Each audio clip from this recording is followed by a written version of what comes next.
नमस्कार।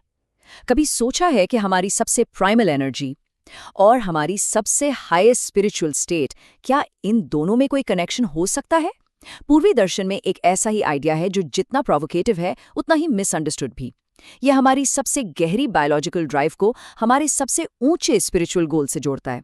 तो चलिए आज इसी विचार की गहराइयों में उतरते हैं। और यही वो कोट है जो आज के हमारे इस पूरे एक्सप्लोरेशन का सेंटर पॉइंट है।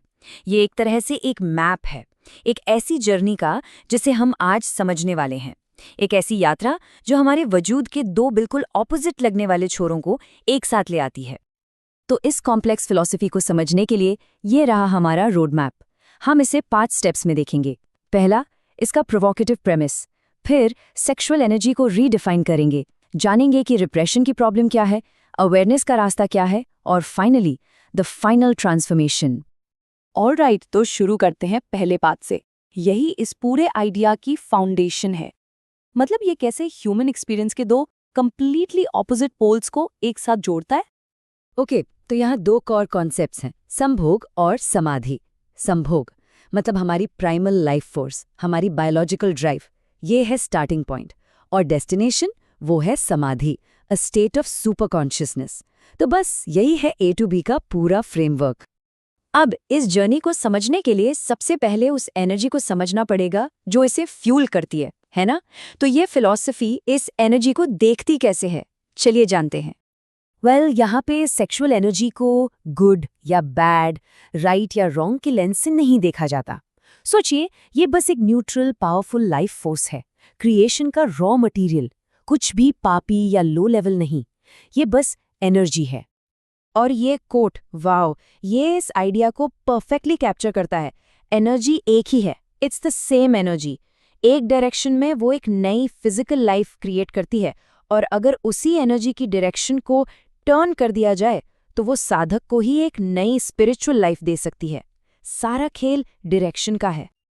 तो यहाँ एक बहुत बड़ा सवाल उठता है, अगर ये एनर्जी इतनी नेचुरल है तो फिर सोसाइटी या हम खुद जब इसे दबाने की, सप्रेस करने की कोशिश करते हैं तो होता क्या है? इसका नतीजा क्या निकलता है? और जवाब बहुत सिंपल और पावरफुल है। रिप्रेशन एनर्जी को डिस्ट्रॉय नहीं करता, वो उसे परवर्ट कर देता है, उसे डिस्टॉर्ट कर देता है। ये कुछ ऐसा है जैसे आप नदी के बहाव को रोकने की कोशिश करें, वो रुकेगी नहीं, बस अपना रास्ता बदलकर कहीं और से निकलने लगेगी।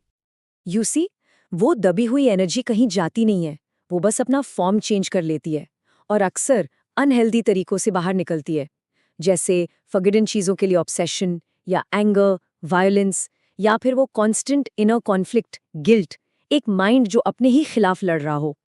ओके, तो अगर रिप्रेशन जवाब नहीं है तो फिर सोल्यूशन क्या है? है कोई और रास्ता?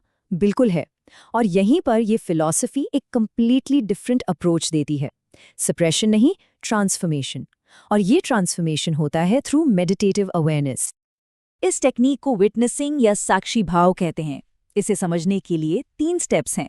पहला, टोटल प्रेजेंस, मतलब एक्ट में फिजिकली और मेंटली पूरी तरह से मौजूद रहना, कोई डिस्ट्रैक्शन नहीं।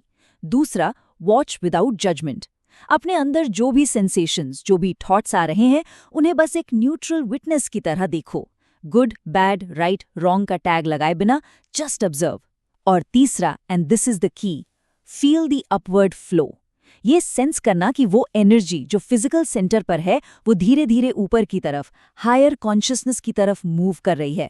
बस यही अवेयरनेस, यही विटनेसिंग ट्रांसफॉर्मेशन का टूल बन जाता है। तो पॉइंट क्या है?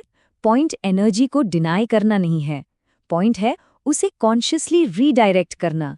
ये डिस्ट्रक्शन नहीं है, ये एक हायर लेवल का क्रिएशन है। तो चलिए अब इस इनर जर्नी के फाइनल स्टेज पर चलते हैं, द डेस्टिनेशन, जहां ये ट्रांसफॉर्मेशन कंप्लीट होता है। तो ये समाधि है क्या? इसे a state of super consciousness कहा गया है। एक ऐसी स्टेट जहां मैं का सेंस डिसॉल्व हो जाता है और इंडिविजुअल सेल्फ कॉस्मिक कॉन्शियसनेस के साथ एक हो जाता है। It's the peak of bliss and peace. यही उस ट्रांसफॉर्म्ड एनर्जी का अल्टीमेट आउटकम है। ये सिंपल सी लाइन कितनी पावरफुल है।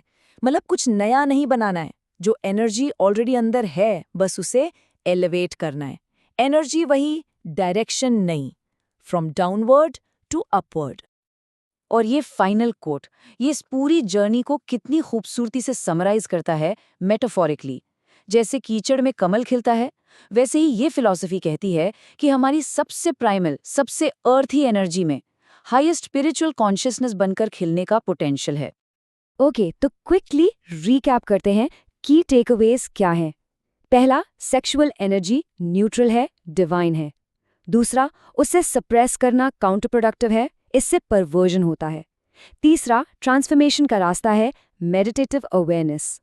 और चौथा, अल्टीमेट गोल है इस एनर्जी को स्पिरिचुअल एनलाइटनमेंट की तरफ चैनल करना।